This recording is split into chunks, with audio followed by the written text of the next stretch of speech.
Dear students, today we have discussed about the subject or concept or unit chapter number 3, reconstitution of partnership firm or reconstitution of partnership firm and admission of new partners. So we are already well known about what is partnership and what is partner, how many partners are there, what are all the types of partners ಅಂತ. So ಈಗ ಆ partnership fundamentals ನಾವು ತಿಳ್ಕೊಳ್ಳುವಾಗ partnership ಅಂದ್ರೆ ಏನು ಅಂತ ತಿಳ್ಕೊಂಡಿದ್ವಿ, partner ಅಂದ್ರೆ ಯಾರು ಅಂತ ತಿಳ್ಕೊಂಡಿದ್ವಿ, ಜೊತೆಗೆ ಪಾರ್ಟ್ನರ್ಶಿಪ್ ಡೀಲ್ ಬಗ್ಗೆ ಕೂಡ ತಿಳ್ಕೊಂಡ್ವಿ. ಸೊ ಈಗ ಈ ಪ್ರೆಸೆಂಟ್ ಸಿಚುಯೇಷನ್ ಅಲ್ಲಿ ಆದ್ರೆ ಅದಾದ ನಂತರ ಒಬ್ಬ ಹೊಸ ಪಾರ್ಟ್ನರ್ನ ಅಡ್ಮಿಟ್ ಮಾಡ್ಕೋಬೇಕು ಬಿಸ್ನೆಸ್ಗೆ. ಸೊ ಅದು ಚಾಪ್ಟರ್ ನಂಬರ್ 3, admission of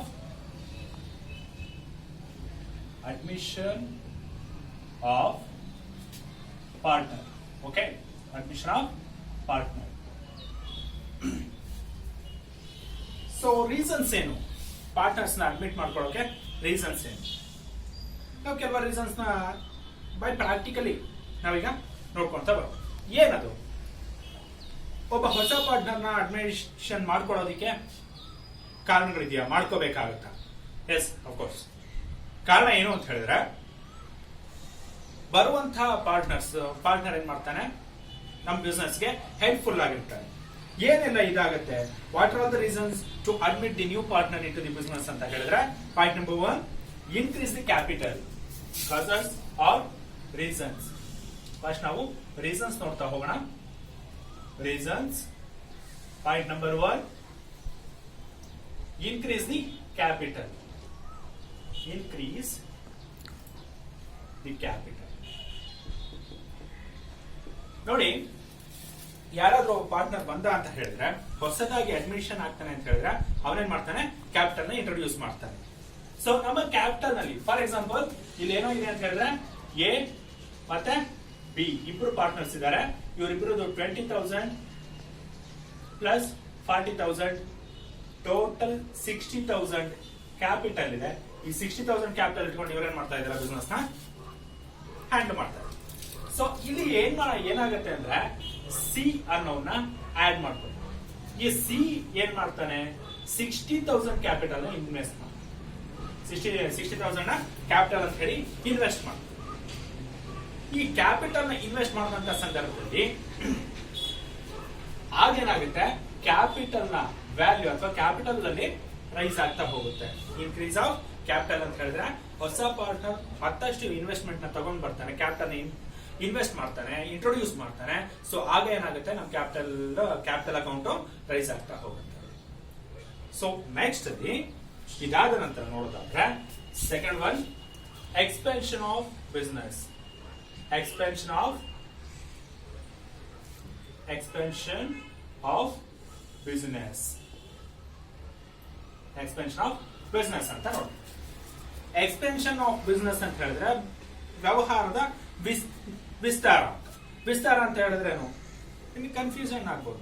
ಏನ್ ವಿಸ್ತಾರ? ಸ್ವಲ್ಪ ಎನ್ಲಾರ್ಜ್ ಮಾಡೋದು. ಎನ್ಲಾರ್ಜ್ ಮೀನ್ಸ್ ಇವತ್ತು ಇಲ್ಲಿ ಯಾವುದೋ ಒಂದು ಪರ್ಟಿಕ್ಯುಲರ್ ಪ್ಲೇಸ್ ಅಲ್ಲಿ ನಾವೇನ್ ಮಾಡ್ತಾ ಇರ್ತೀವಿ?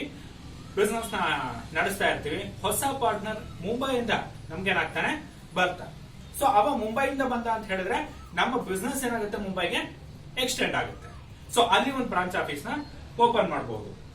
ಅದರ ಜೊತೆಗೆ next one, improve the managerial ability ಅಥವಾ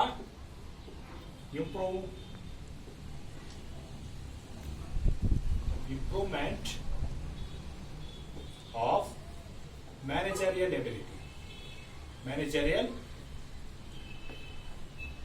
ಎಬಿಲಿಟಿ. ಯಾವುದೋ ಒಂದು ಸಂದರ್ಭದಲ್ಲಿ ಯಾವುದೇ ಒಂದು ಫರ್ಮ್ ಏನಾಗುತ್ತೆ ಅಂತ ಹೇಳಿದ್ರೆ, ಮ್ಯಾನೇಜ್ ಮಾಡೋದ್ರಲ್ಲಿ ಸ್ವಲ್ಪ ಎಡುವ ಸಾಧ್ಯತೆಗಳು ಬಹಳಷ್ಟು. ಅದೇ ಒಬ್ಬ ಹೊಸ ಪಾರ್ಟ್ನರ್ನ ಇಂಟ್ರೊಡ್ಯೂಸ್ ಮಾಡ್ಕೊಂಡಾಗ ಅಥವಾ ಅಡ್ಮಿಟ್ ಮಾಡ್ಕೊಂಡಾಗ, ಹೊಸ ಪಾರ್ಟ್ನರ್ನ ಬಿಸ್ನೆಸ್ ಫರ್ಮ್ಗೆ ಇಂಟ್ರೊಡ್ಯೂಸ್ ಮಾಡಿದಾಗ ಅವನೇನ್ ಮಾಡ್ತಾನೆ?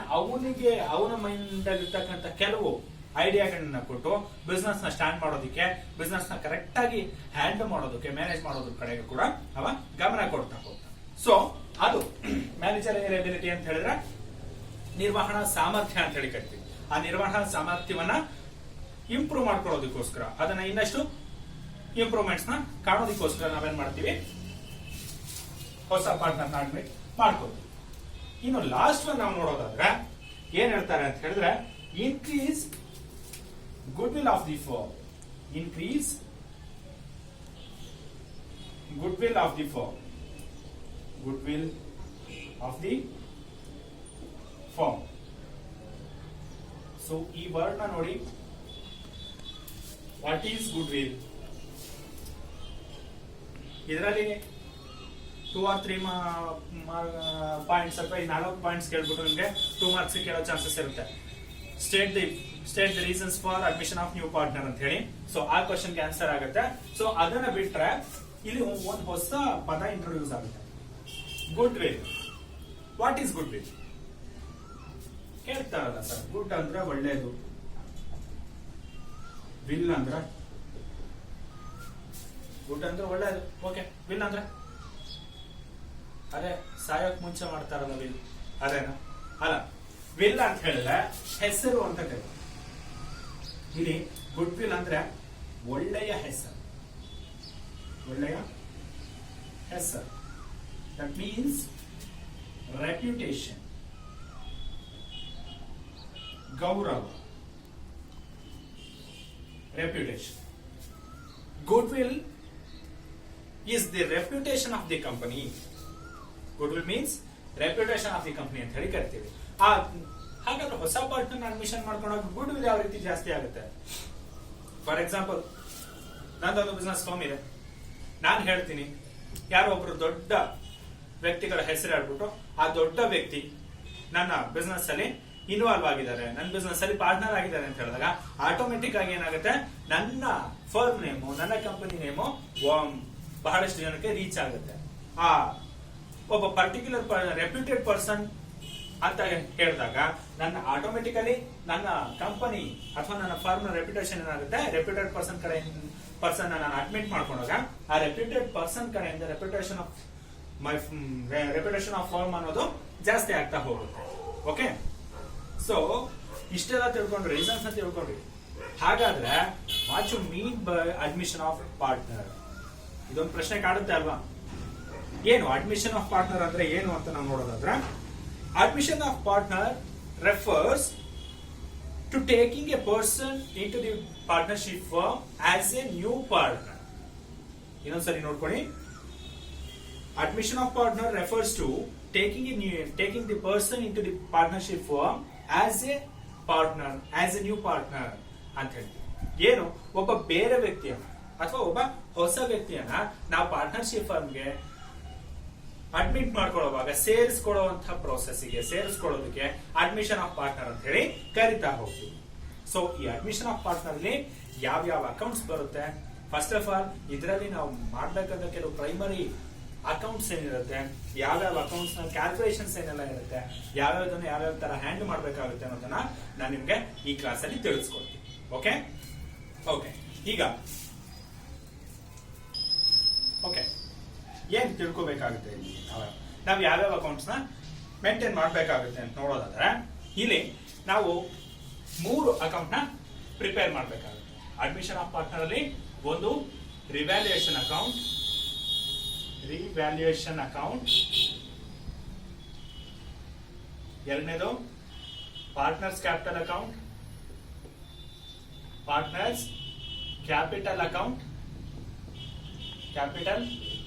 Account, then third one, new balance sheet of the firm.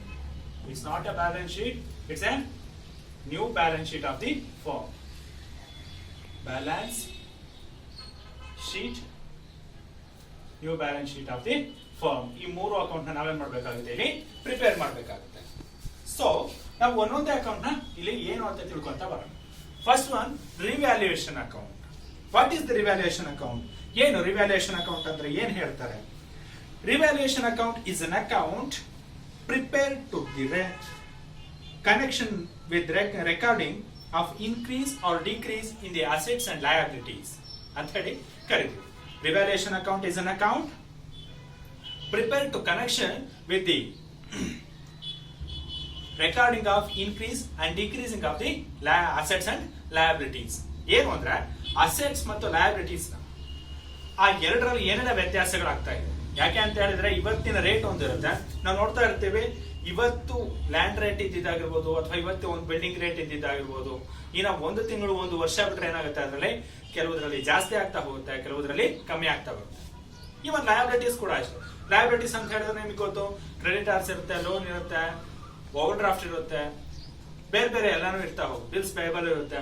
So ಈ ಎಲ್ಲದರಲ್ಲಿ ಏನಾದ್ರು ಯಾವ್ದ್ರಲ್ಲಾದ್ರೂ ಕಮ್ಮಿ ಆಗಿದೆಯಾ ಅಥವಾ ಜಾಸ್ತಿ ಆಗಿದೆಯಾ, ಇದೆಲ್ಲದನ್ನ ನಾವೇನ್ ಮಾಡ್ತೀವಿ, ಇನ್ಕ್ರೀಸ್ ಆಗಿದೆ ಅಥವಾ ಡಿಕ್ರೀಸ್ ಆಗಿದೆ ಅಂತ ಹೇಳಿ ಒಂದು ಅಕೌಂಟ್ ಅಲ್ಲಿ ಪರ್ಟಿಕ್ಯುಲರ್ ಆಗಿ ತೋರಿಸೋದನ್ನ ಅಥವಾ ರೆಕಾರ್ಡ್ ಮಾಡೋದನ್ನ ರಿವ್ಯಾಲ್ಯೂಯೇಷನ್ ಅಕೌಂಟ್ ಅಂತ ಹೇಳಿ ಕರಿತೀವಿ. Revaluation account is an account prepare to connection with the increase and decrease of the assets and liabilities of the firm. ಯಾವುದೇ ಒಂದು ಪಾರ್ಟ್ನರ್ಶಿಪ್ ಫರ್ಮ್ ಅಲ್ಲಿ ಇರ್ತಕ್ಕಂಥ ಅಸೆಟ್ಸ್ ಮತ್ತೆ ಲಯಬಿಲಿಟೀಸ್ ನ ಇನ್ಕ್ರೀಸ್ ಅಥವಾ ಡಿಕ್ರೀಸ್ ಮಾಡುವಂತ ಅಕೌಂಟ್, ಡಿಕ್ರೀಸ್ ಮಾಡಿ ರೆಕಾರ್ಡ್ ಮಾಡ್ತಕ್ಕಂಥ ಅಕೌಂಟ್ ಏನಂತ ಕರಿತೀವಿ ನಾವು, ರಿವ್ಯಾಲ್ಯೂಯೇಷನ್ ಅಕೌಂಟ್ ಅಂತ ಹೇಳಿ ಕರಿತೀವಿ. ರಿವ್ಯಾಲ್ಯೂಯೇಷನ್ ಅಕೌಂಟ್ ಏನಕ್ಕೆ ಯಾವ್ಯಾವ್ದ್ರಲ್ಲಿ ಯೂಸ್ ಮಾಡ್ತೀವಿ ಅಂತ ಹೇಳಿದ್ರೆ, ರಿವ್ಯಾಲ್ಯೂಯೇಷನ್ ಅಕೌಂಟ್ ಯಾವಾಗ ಪ್ರಿಪೇರ್ ಮಾಡ್ಬೇಕಾಗುತ್ತೆ, ಓಪನ್ ಮಾಡ್ಬೇಕಾಗುತ್ತೆ ಅಂತ ಹೇಳಿದ್ರೆ, ಒಂದು ಅಡ್ಮಿಷನ್ ಆಫ್ ಪಾರ್ಟ್ನರ್ ಅಲ್ಲಿ ಮಾಡ್ತೀವಿ, ಇನ್ನೊಂದು ರಿಟೈರ್ಮೆಂಟ್ ಆಫ್ ಪಾರ್ಟ್ನರ್ ಅಲ್ಲಿ ಮಾಡ್ತೀವಿ, ಮತ್ತೆ death of the partners time ಅಲ್ಲಿ ಕೂಡ ಮಾಡ್ತಾ ಹೋಗ್ತೀವಿ. ನಿಮ್ಗೆ ಮುಂದೆ ಬರುವಂತಹ 3 ಚಾಪ್ಟರ್ಸ್ ಅಲ್ಲಿ ಇದು ಕಂಪಲ್ಸರಿ ಅಕೌಂಟ್ ಇರುತ್ತೆ. ಎಸ್ಪೆಷಲಿ ಅಡ್ಮಿಷನ್ ಮತ್ತೆ ರಿಟೈರ್ಮೆಂಟ್ ಅಲ್ಲಿ ರಿವ್ಯಾಲ್ಯೂಯೇಷನ್ ಅಕೌಂಟ್ ಕಂಪಲ್ಸರಿ ಪ್ರಿಪೇರ್ ಮಾಡಲೇಬೇಕಾಗುತ್ತೆ. ಸೊ ಹಾಗಾದರೆ ಈಗ ರಿವ್ಯಾಲ್ಯೂಯೇಷನ್ ಅಕೌಂಟ್ ಅಲ್ಲಿ ಪ್ರಿಪೇರ್ ಮಾಡೋದಕ್ಕೆ ಕೆಲವು ಜರ್ನಲ್ ಎಂಟ್ರೀಸ್ ನಾನು ನಿಮ್ಗೆ ಇವತ್ತು ಹೇಳ್ತೀನಿ. ಸೊ ಆ ಜರ್ನಲ್ ಎಂಟ್ರೀಸ್ ನ ಕಲ್ತ್ಬಿಟ್ಟು ನೆಕ್ಸ್ಟ್ ಇದರಲ್ಲಿ ರಿವ್ಯಾಲ್ಯೂಯೇಷನ್ ಅಕೌಂಟ್ ನ ಪ್ರಿಪೇರ್ ಮಾಡುವಂತ ಇದನ್ನ ಮಾಡ್ತಾ ಹೋಗೋಣ. ಓಕೆ, ಹೋಗೋಣ.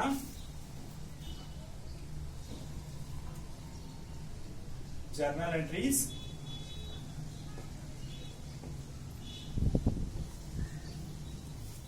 ಜರ್ನಲ್ ಎಂಟ್ರೀಸ್ ಏನೆಲ್ಲ ಬರುತ್ತೆ ಅಂತ ನಾವು ನೋಡುವಾಗ, first one for increase in the value of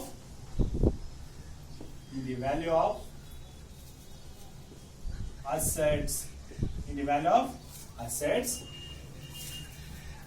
ಏನ್ ಬರುತ್ತೆ, in case for increase in the value of asset. ನೆನ್ಪಿಟ್ಕೊಳ್ಳಿ, ಅಸೆಟ್ ನ ವ್ಯಾಲ್ಯೂ ನಲ್ಲಿ ಇನ್ಕ್ರೀಸ್ ಆದಾಗ ಈಚ್ asset account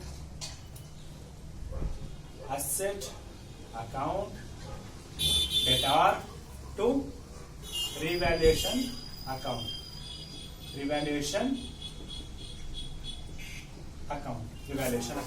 ನೋಡಿ, for increase in the value of assets ಅಂತ ಹೇಳಿದಾಗ assets account that are to revaluation account ಅಂತ ಹೇಳಿ ಆಗುತ್ತೆ.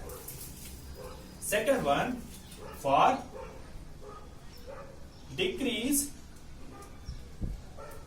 in the value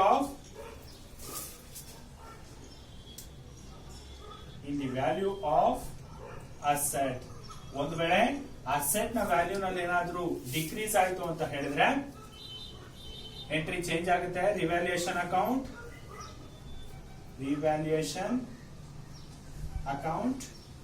that are to asset account.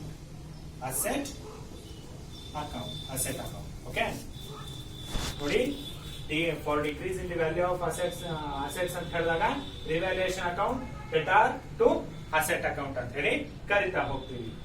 ಇನ್ನು ಥರ್ಡ್ ಜರ್ನಲ್ ಎಂಟ್ರಿ ಬಂದ್ರೆ for increase in the value of liability,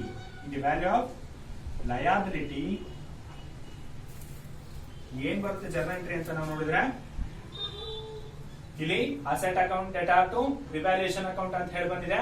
ಯಾವುದು increase in the value of assets ಅಂತ ನೋಡುವಾಗ, but ಇಲ್ಲಿ increase in the value of liabilities ಅಂತ ನೋಡುವಾಗ ಏನ್ ಬರುತ್ತೆ ಅಂತ ಹೇಳಿದ್ರೆ, ರಿವ್ಯಾಲ್ಯೂಯೇಷನ್ ಅಕೌಂಟ್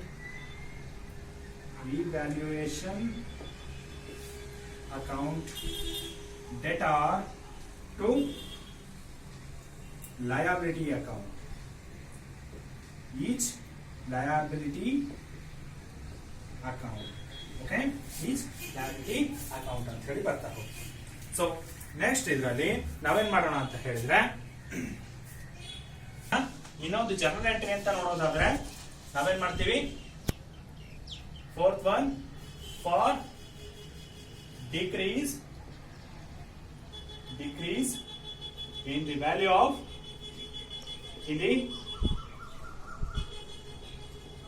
of liabilities ಅಂತ ನೋಡುವಾಗ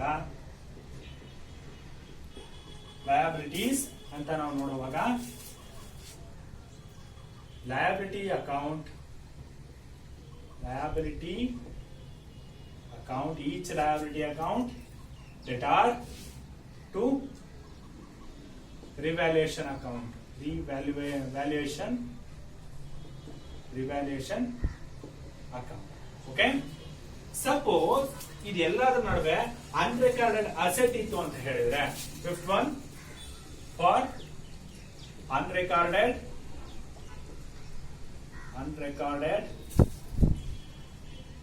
asset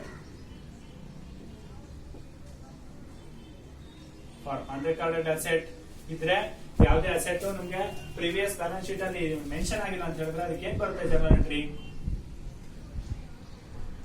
asset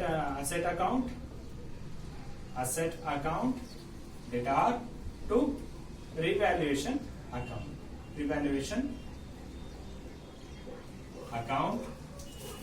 In case unrecorded liabilities ಇತ್ತು ಅಂತ ಹೇಳಿದ್ರೆ for unrecorded liability ಇತ್ತು ಅಂತ ಹೇಳಿದ್ರೆ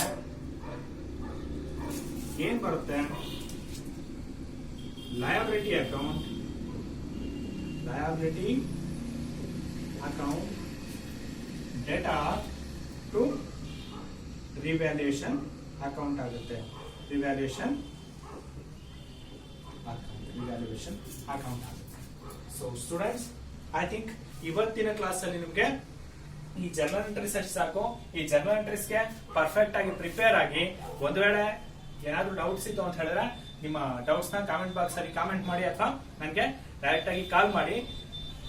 ಇನ್ನು ನೆಕ್ಸ್ಟ್ ಕ್ಲಾಸ್ ಅಲ್ಲಿ ಈ ಜರ್ನಲ್ ಎಂಟ್ರೀಸ್ ಗೆ ಸಂಬಂಧಪಟ್ಟಂತೆ ರಿವ್ಯಾಲ್ಯೂಯೇಷನ್ ಅಕೌಂಟ್ ನ ಪ್ರಿಪೇರ್ ಮಾಡೋದನ್ನ ನಾವು ಕಲಿತಾ ಹೋಗೋಣ. Okay, thank you for watching video.